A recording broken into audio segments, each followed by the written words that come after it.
Praise the lord. దేవునికి స్తోత్రం. ప్రభునందు ప్రియమైన వాళ్ళరా, ఈరోజు వాగ్దానము 31వ కీర్తన 23వ వచనాన్ని చదువుకుందాం. యెహోవా విశ్వాసులను కాపాడును. ప్రభునందు ప్రియమైన వాళ్ళరా, ఈ యొక్క వాక్య భాగం ద్వారా మనం గ్రహించవచ్చు, దేవుడు విశ్వాసులను కాపాడుతాను అంటున్నాడు. ఈ యొక్క వచనానికి ముందు భాగంలో యెహోవా భక్తులారా యెహోవాను ప్రేమించుడి అనే మాటను మనం చూస్తాం. కనుక మనము దేవుణ్ణి ప్రేమించే వారంగా ఉండాలి. విశ్వాసులు అనగా దేవుని యందు విశ్వాసం ఉంచేవారు, అనగా యేసుక్రీస్తునందు విశ్వాసం ఉంచేవారు.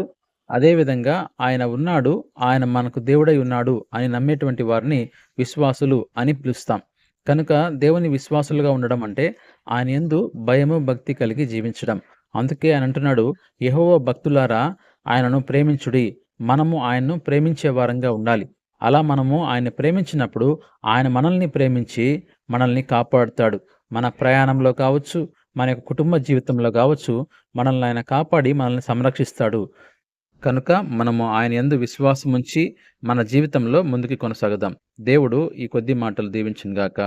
ఆమెన్. మహాగణుడా, మహోన్నతుడా, పరిశుద్ధుడా, మీ ఘనమైన శ్రేష్టమైన నామానికి స్తోత్రం తండ్రి. ఈ ఉదయకాల సమయంలో ప్రభువా, మీరు మాతో వాక్యం ద్వారా మాట్లాడిన మాటలను బట్టి మీకు స్తోత్రములు. యెహోవా విశ్వాసులను కాపాడును అనే వాక్యం ద్వారా మీరు మాతో మాట్లాడారు. అందుని బట్టి మీకు వందనాలు తెలియజేస్తున్నాం తండ్రి. మేము కూడా మా జీవితంలో మీ అందు నమ్మకం ఉంచి మిమ్మల్ని నమ్ముకొని తండ్రి, మీ అందు విశ్వాసం ఉంచి కొనసాగే బిడ్డలుగా మమ్మల్ని దీవించమని విజ్ఞాపన చేస్తున్నాం. మీ అందు మేము విశ్వాసం ఉంచినప్పుడు మీరు మమ్మల్ని కాపాడుతారు అని చెప్తున్నారు నాయన. అటువంటి కృప కూడా మీరు మా మీద ఉంచమని విజ్ఞాపన చేస్తున్నాం. ఈ వాక్య భాగాన్ని ఎవరైతే ప్రభువా చదువుతున్నారో వారి కుటుంబాలను మీరు జ్ఞాపకం చేసుకోండి. వారి కుటుంబంలో ప్రతి కుటుంబ సభ్యుని మీరు దీవించమని విజ్ఞాపన చేస్తున్నాం. ప్రతి ఒక్కరికి మంచి బలము, ఆరోగ్యము, శక్తితో, ఆరోగ్యంతో దీవించి ఈ దినమంతా వారిని మీ రెక్కల చాటున భద్రపరచమని యేసుక్రీస్తు నామములో అడిగి వేడుకుంటున్నాం తండ్రి. ఆమెన్. దేవునికి స్తోత్రం. దేవుడు మిమ్మల్ని మీ కుటుంబాలని దీవించునుగా.